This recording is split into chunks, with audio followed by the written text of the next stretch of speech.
안녕하십니까, 김환입니다. 이번 시간에는 2026학년도 공주교육대학교 수시 전형에 대해서 알아보겠습니다. 공주교육대학교 같은 경우는 가장 큰 변화가 서류 100%로 선발한다는 전형 방법이 변경된 것입니다. 자, 나머지 부분에서는 교직 적성 인성 53명, 그 다음에 지역 인재 123명, 기타 특별 재정 선발하는 부분들은 작년하고 변동된 사항이 없습니다. 자, 이 부분은 여러분들이 모집 요항 확인해 보시면 될 것이고요. 자, 그 다음에 서류 전형에서 100%를 선발한다는 얘기는 어떤 차이점이 있냐라는 부분에 있어서 면접을 두려워하는 학생들 같은 경우에는 더 좋아졌어 라고 생각할 수도 있습니다.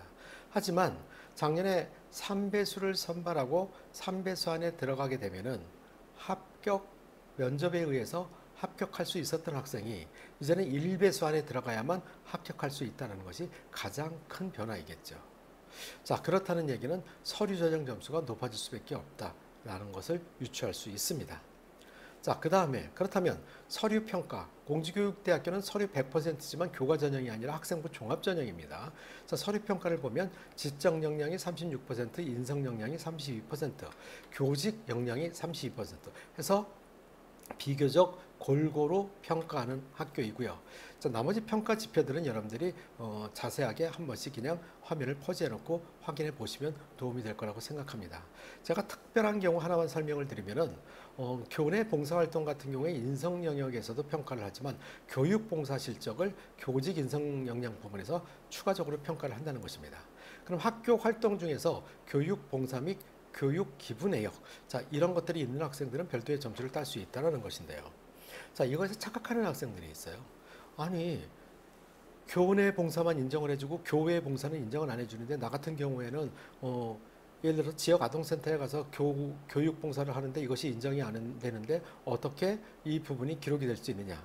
자, 이런 부분에서 물론 교외 봉사는 기록을 할 수가 없겠죠. 개인 봉사활동 같은 경우에는. 하지만 교내 봉사에서도 교육 봉사를 할 수 있습니다. 학교에 따라서는 학생들이 멘토링 활동하는 것을 교내 봉사로 확인을 해주는 학교들이 있고요. 자, 그 다음에 또 단체로 활동을 하는 경우에는 생활기록부에 기록을 할 수 있기 때문에 이런 점은 여러분들이 참고하시기 바랍니다. 자, 공주교육대학교 수시 전형 결과를 확인해 보겠습니다. 작년에 교직 적인성 전형 같은 경우에는 50% 컷이 2.4, 70% 컷이 2.61 정도였었고요. 지역인재 설반 전형 같은 경우에 2.81, 3.02입니다. 자, 그 외에 특별 전형 같은 경우에는 더 낮은 점수의 학생들이 선발된 사례이죠. 자, 이 부분과 이 내신 성적만 갖고 뽑는 것이 아니라 실제로 공주교육대학교 같은 경우에는 종합전형이기 때문에 인성과 적성까지 다 포함돼서 뽑게 되겠죠. 그래서 정량적 평가를 한다는 것을 확인하시고 이 부분은 단지 참고만 하시기 바랍니다. 자, 그렇다면 작년 같은 경우에 서류평가 500점, 면접평가 500점, 총 1000점 만점으로 평가를 하게 됐는데 올해는 이 면접평가 부분이 없어졌습니다. 자, 그러면 작년 점수를 토대로 해서 올해 면접이 없어진 거를 어떻게 우리가 한번 생각해 볼 수 있느냐. 자, 우선 교직 적성 인재 전형에 대해서만 제가 상세하게 설명을 드리고 나머지 부분들에서는 여러분들이 한번 직접 참고하시기 바랍니다. 자, 교직 적성 인재 전형 같은 경우에는 최저가 468.29, 최고가 476.31. 그러면 실질적으로 한 8점 정도 차이가 난 거예요. 자, 서류 500점 만점 중에서 합격한 학생들의 성적 차이가 8점 정도이다. 자, 그런데 면접 점수 같은 경우에는 474점에서 485점이다. 자, 이렇게 생각한다면은 여기서는 실질적으로 11점 정도가 차이가 난 것이죠. 그러면 서류에서 468점대 이 부분에 있던 학생들이 면접 점수를 잘 맞아서 뒤집어서 합격했다라고 볼 수 있겠죠. 자, 이 부분이 이제 올해 바뀐 부분이라고 볼 수 있고요. 물론 이 점수 안에 들어갔는데 면접을 못 봐서 이 점수 밖으로 나간 학생도 있겠죠. 1배수 안으로 나간 학생도 있을 것입니다. 자, 이런 것까지도 여러분들이 감안을 한다면 그렇다면 작년에 있었던 서류 점수만 가지고 선발을 하게 될 것이다. 자, 물론 이 안에 있던 학생이 바깥으로 나간 경우도 계산한다 하더라도 3배수 안이었던 것과 1배수 안은 차이가 있기 때문에 3배수 1단계가 없이 1배수 안에서 서류 전형 점수만 가지고 선발한다는 얘기는 서류 전형 점수는 높아질 수 있다는 거. 자, 그것 때문에 이 부분을 설명드렸습니다. 마지막으로 지금까지 설명드린 내용에 대해서 궁금하신 점이나 개인적으로 질문할 내용이 있으신 분들은 화면에 나와 있는 전화번호로 연락을 주시면 상세하게 설명드리겠습니다.